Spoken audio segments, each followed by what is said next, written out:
شاید جو اسے اب میسر آیا تھا، ایسا کیا کر دیا آخر میں نے کہ میری 1000 کوششوں اور 1000 منتوں پر بھی یہ تمہارا پتھر دل پگھلتا نہیں۔ جاش نے نرمی سے اس کی چن پر اپنے لب رکھے تھے، جبکہ وہ فضول میں ہی روئے گئی۔ آپ نے زبردستی کی میرے ساتھ۔ حریم نے اس کا گریبان دبوچ کر اپنا سب سے بڑا دکھ بیان کیا، وہ دھچکا جس سے وہ اب تک نہ سنبھل پائی تھی، جو اس کی ذات کو ریزہ ریزہ کر گیا تھا۔ بس ایک مرتبہ مجھے معاف کر دو میری جان، اور میرے ساتھ حویلی چلو۔ وعدہ کرتا ہوں آئندہ ہمیشہ اجازت طلب کر کے تمہارے قریب آیا کروں گا۔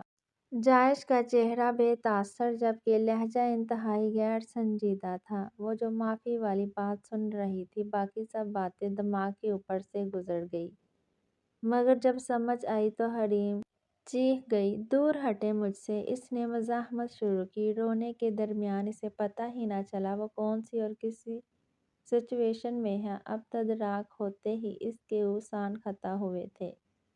ہٹ جاؤں گا، پہلے قریب سے جی بھر کر دیدار تو کرنے دو۔ جاش نے حسب عادت اس کے ماتھے پر اپنا دہکتا لمس چھوڑا۔ آئی ہیٹ یو سردار جاش جہانگیر، وہ آنسو بہاتے ہوئے بے بسی سے بولی، but I love you so مچ۔ جاش نے اپنا دل کھول کر رکھا، اب اسے محسوس ہوا وہ ہلکے ہلکے کانپ رہی تھی۔ تب جاش نے بنا کچھ کہے نرمی سے اسے سہارا دے کر تکیے پر لٹا دیا۔ آرام کرو میری جان، تمہیں آرام کی سخت ضرورت ہے۔ جاش نے اس پر چادر ڈالی، وہ ڈیڑھ بنی چھت کو گھوڑنے لگی۔ تب جاش نے جھک کر اس کی پلکوں کو اپنے لبوں میں قید کیا۔ حریم نے بے تحاشا گھبرا کر اپنی آنکھیں زور سے مینچ لیں۔ اس کے پرتپش لمس کب سے اسے خود میں سمٹنے پر مجبور کر رہے تھے۔ اب بھی وہ گہرے گہرے سانس بھرنے لگی۔ جاش مسکرا کر پیچھے ہٹا اور پھر سے اپنے بیبی کی جانب متوجہ ہو گیا۔ حریم اور اسما کو گھر آئے 2 ہفتے ہو چکے تھے۔ اس دوران آج سے 2 دن پہلے عماد اور جاش نے اکٹھے مل کر ایک ہی دن بچوں کا عقیقہ بڑے پیمانے پر کیا تھا۔ عماد نے اپنی گڑیا کا نام ماورا رکھا تھا، جبکہ جاش نے اپنے شہزادے کا نام سردار تیمور جاش رکھا تھا۔ سب بے تحاشا خوش تھے۔ ان سب کی خوشی اس وقت خاک میں ملی جب وہ لوگ سب اکٹھے بیٹھے تھے۔ وہ سب حریم کے کمرے میں موجود تھے۔ جاش اور انابیہ بھی کمرے میں ہی تھے۔ جاش نے اپنے بیٹے کو گود میں اٹھا رکھا تھا جب حریم نے اپنے بابا کی جانب دیکھا۔ بابا، بیبی کی پیدائش ہو چکی ہے۔ اب تو کوئی رکاوٹ نہیں ہے نا؟ اب مجھے آزادی چاہیے، اس شخص کو کہیں مجھے ابھی اس وقت ڈیورس دے۔ حریم نے بے لچک لہجہ اختیار کیا تھا۔ انابیہ کو لگا وہ سانس لینا بھول گئی ہے، جبکہ جاش نے بے یقینی سے پھٹی ہوئی نگاہوں سے اسے حیرت و صدمے سے دیکھا۔ اسے تو لگا تھا سب ٹھیک ہو گیا ہے، اب سب کچھ بالکل ٹھیک ہو جائے گا، وہ مان جائے گی۔ اس نے اپنی دناست میں اپنی جان توڑ کوشش کی تھی کہ وہ اسے منا لے گا، مگر جاش لال بھبو کا چہرہ اور پھولی ہوئی رگیں لیے اس کی جانب دیکھے گیا۔ حریم، یہ کیا بچپنا ہے؟ سب سے پہلے عماد نے اسے ٹوکا، یہ میری زندگی ہے بھائی، تو فیصلے کا اختیار بھی مجھے ہی ہونا چاہیے، حریم نے سادگی سے کہہ کر اسے چپ کروا دیا۔ سلمیٰ بیگم اور یوسف صاحب بھی اسے حیرت سے دیکھ رہے تھے۔ جاش خاموشی سے اپنی جگہ سے اٹھا تھا، بیبی کو سلمیٰ بیگم کی گود میں دیا۔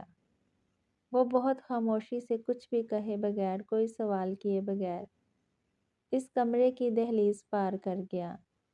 انابیہ نے بھی آنکھوں میں آنسو لیے اس بے حس لڑکی کی جانب دیکھا، جس نے ایک پل میں اس کے اور اس کے بھائی کے خلوص، نیک نیتی اور خدمت گزاری کو آسمان سے زمین پر لا پٹکا تھا۔ وہ بھی خاموشی سے اس گھر کی دہلیز پار کر گئی، حتیٰ کہ کچھ بھی کہے بغیر۔ فی الحال سب ہی اس کمرے سے باہر نکل گئے۔ وہ آوازیں دیتی رہی، مگر ابھی کوئی بھی کسی قسم کی بات کرنے کا حوصلہ خود میں نہیں پاتا تھا۔ اگلے 15 دن یوں ہی انتہائی بوجھل، بیزار اور بے کلی لیے ہی گزرے تھے۔ وہ اپنے کمرے میں موجود تیمور کو فیڈ کروا رہی تھی جب دستک دے کر یوسف صاحب، سلمیٰ بیگم اور ماد اندر داخل ہوئے۔ وہ ان کی جانب متوجہ ہوئی۔ ان کے چہرے غیر معمولی حد تک سنجیدہ تھے۔ حریم، جائش کا فون آیا تھا۔ اس نے بولا کہ تم آزادی چاہتی ہو، تو اب کی بار وہ تمہیں مکمل فیصلے کا اختیار دیتے ہوئے تمہاری ہر خواہش کا احترام کرے گا۔ اسی لیے اس نے کہا کہ خلا کے پیپر بنوا کر سائن کر کے بھیج دو۔ وہ سائن کر دے گا۔ اب تم بتاؤ، میرا دوست منیب وکیل ہے، پیپر بنوانے کے لیے اسے فون کروں؟ عماد نے بے تاثر و سپاٹ لہجے میں اس سے پوچھا۔ حریم کی تو بے یقینی سے یوں آنکھیں پھٹی تھیں، گویا کاٹو تو بدن میں لہو نہیں، جبکہ وہ دونس بڑا لہجہ ذہن میں گونجا جب وہ کہا کرتا تھا کہ اسے کسی قیمت پر بھی نہیں چھوڑے گا۔ وہ ساکت تھی۔ جب یوسف صاحب کی بھاری بوجھل دکھی آواز کمرے میں گونجی، ایک بات یاد رکھنا حریم، جو کچھ بھی ہوا تھا اس میں اس معصوم جان کا کوئی قصور نہیں تھا۔ ہم جاہل نہ تھے، اسی لیے اسے ختم کرنے کا نہیں کہا۔ اب بھی زندگی کے ہر قدم پر تمہارے ساتھ کھڑے ہیں، ہر حال میں تمہارا ہی ساتھ دیں گے۔ مگر اب جب کہ تم نے آزاد ہونے کا فیصلہ کر ہی لیا ہے، تو تمہیں بیبی کو اس کے باپ کے حوالے کرنا پڑے گا۔ بہت جلد ہم چاہیں گے کہ تمہارا گھر دوبارہ بس جائے، لیکن کوئی تمہیں اس ایکسٹرا بوجھ کے ساتھ قبول نہیں کرے گا۔ ویسے بھی جائش کی ہر ریاست کے بدلے میں یہ کبھی نہیں چاہوں گا کہ سگا باپ ہوتے ہوئے اس کا بچہ کسی اور در پر پڑا رہے۔ میں ناانصافی نہیں کرتا، اور انصاف کا یہی تقاضا کہ تم یہ بچہ اس کے سگے باپ کے حوالے کرو گی، یوسف صاحب نے بے تاثر لہجے میں کہتے حریم کے پیروں تلے سے زمین سرکائی۔ شام کا وقت تھا جب وہ چہرے پر گہری سنجیدگی طاری کیے انابیہ کے دروازے کے باہر کھڑا تھا۔ جائش نے ہلکی دستک دی۔ اجازت ملنے پر وہ کمرے میں داخل ہوا۔ انابیہ ابھی مغرب ادا کر کے ہی اٹھی تھی۔ کیا بات ہے بھائی، خیریت؟ مجھے آواز دے دی ہوتی۔ چائے بنانی ہے؟ انابیہ، 7-8 ماہ سے تم نے افروز کو سولی پر لٹکایا ہوا ہے، تمہارے مسلسل انکار نے اسے توڑ دیا ہے۔ کل وہ دوبارہ پاکستان آ رہا ہے، اور پرسوں جمعے کے دن میں نے تمہارا سربراہ، تمہارا ولی ہونے کی حیثیت سے تمہارا اور فروز کا نکاح طے کیا ہے۔ خود کو ذہنی طور پر تیار رکھنا کہ میں فیصلہ کر چکا ہوں، اور اس فیصلے سے 1 انچ بھی ادھر ادھر ہلنے والا نہیں۔ جائش نے دو ٹوک لہجہ اختیار کیا، جبکہ انابیہ اپنی جگہ پر ساکت ہوئی، پھٹی پھٹی نگاہوں سے اسے دیکھے گئی۔ آج سے کچھ ماہ پہلے افروز کے پرپوزل نے جائش کو بہت زیادہ پرسکون کر دیا۔ تب جائش نے اس سے کچھ بھی نہیں چھپایا، اسے تمام حقیقت سے آگاہ کر دیا، لیکن اس انسان کی اچھائی اور نیک نیتی کے سامنے جائش کو اس وقت گھٹنے ٹیکنے پڑے جب تمام حقیقت جان کر بھی وہ انابیہ کا خواہش مند رہا۔ ہاں، مگر اس نے جائش سے وعدہ لیا تھا کہ وہ انابیہ کو نہ بتائے کہ جائش اس تمام حقیقت بتا چکا ہے، تاکہ اس کا مان، اس کا وقار مجروح نہ ہو، اس کے پندار کو ٹھیس نہ پہنچے۔ افروز نے کہا کہ انابیہ نکاح کے بعد اگر کسی قسم کی تحفظات کا شکار رہی تو وہ اپنے طریقے سے اسے بتا دے گا کہ وہ حقیقت سے واقف ہے۔ جائش کو انابیہ کے لیے افروز پرفیکٹ میچ لگا۔ اس نے کافی عاجزی سے انابیہ کا ہاتھ اپنے لیے مانگا تھا۔ اس کا مدعا جائش نے انابیہ کے سامنے پیش کیا تو وہ ہتھے سے اکھڑ گئی اور صاف انکار کر دیا۔ اس کا انکار افروز تک پہنچا تو اسے بے تحاشا دکھ ہوا۔ وہ 2 ماہ تک انابیہ سے مثبت جواب لینے کے چکر میں یہاں پاکستان میں خوار ہوا۔ پھر آخر واپس امریکہ لوٹنا پڑا، مگر مسلسل جائش سے رابطے میں رہا، اس امید پر کہ کبھی تو اس ظالم لڑکی کا پتھر دل پگھلے گا۔ جائش نے بھی اتنے ماہ صبر و تحمل سے کام لیا اور اسے اس بےعزتی کے سوچ کر کہ تب شاید زخم تازہ ہے، اسے سوچنے کے لیے وقت درکار تھا، مگر اس پتھر سے کوئی چشمہ پھوٹتا نظر نہیں آ رہا تھا۔ تب جائش نے خود سے ہی اس کی زندگی کا یہ اہم فیصلہ لینے کا سوچا، اور پھر فیصلہ کر بھی گزرا۔ اب انابیہ بے یقینی سے اس کا سرد و سپاٹ چہرہ دیکھ رہی تھی۔ بھائی آپ ایسے کیسے کر سکتے ہیں میرے ساتھ؟ انابیہ ابھی تک صدمے کے زیر اثر تھی۔ میں نے جو کچھ بھی کیا ہے سوچ سمجھ کر کیا ہے۔ اللہ تعالیٰ پر اور مجھ پر بھروسہ رکھو انابیہ، انشاءاللہ اب جو بھی ہوگا بہتر ہوگا۔ جائش نے اس کے سر پر ہاتھ رکھا۔ میں آپ کی یہ بات ہرگز نہیں مانوں گی۔ وہ پھر ہتھے سے اکھڑ گئی۔ انابیہ کوئی سوال نہیں، میں فیصلہ کر چکا ہوں۔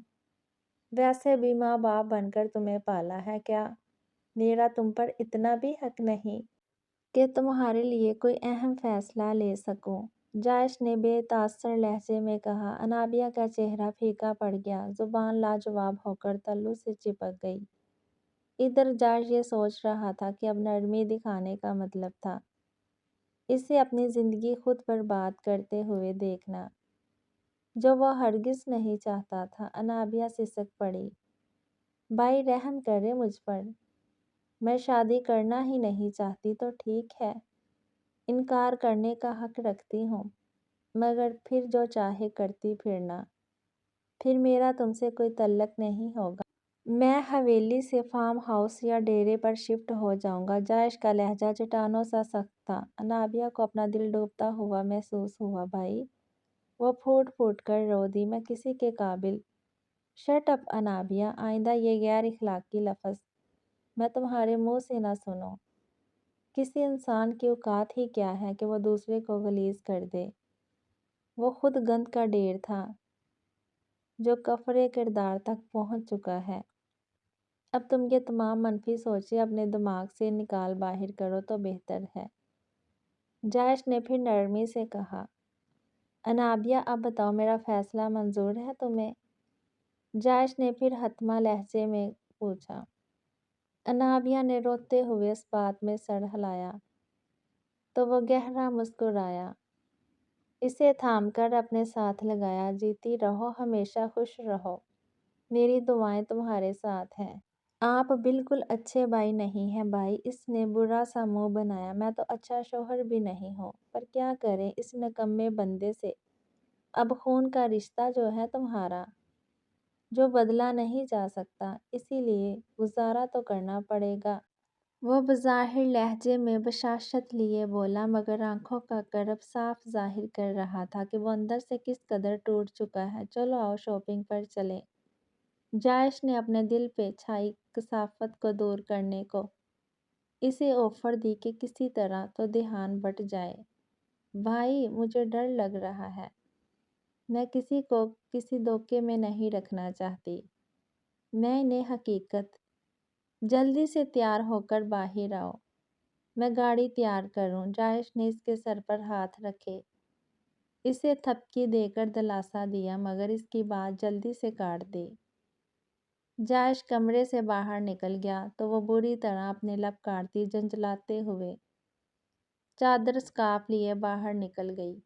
آج بہت خوشی کا دن تھا۔ پورے گھر میں کیک، حلوے کی میٹھی اور سوندھی سوندھی خوشبو پھیلی ہوئی تھی۔ اسما اور حریم دونوں چلا نہائی تھی تو سلمیٰ بیگم نے حلوہ بنا کر سب کا منہ میٹھا کروایا تھا۔ گھر میں غیر معمولی رونق سی تھی۔ تیمور کے رونے پر حریم اسے لیے کمرے میں آئی تھی۔ اسے فیڈ کروایا تو وہ گہری نیند سو گیا۔ اسے بیبی کیری میں لٹا کر وہ کیری باہر اٹھا لائی۔ چھوٹے سے ڈرائنگ روم میں آئی تو سب ادھر ہی موجود تھے۔ سلمیٰ بیگم اور اسما نے چیزوں اور فینسی کپڑوں کا ڈھیر سامنے لگایا ہوا تھا۔ حریم حیران ہوئی، یہ کدھر جانے کی تیاری ہو رہی ہے؟ بھئی حریم نے کیری سلمیٰ بیگم کے پاس رکھی اور خود صوفے پر یوسف صاحب کے پاس بیٹھ گئی۔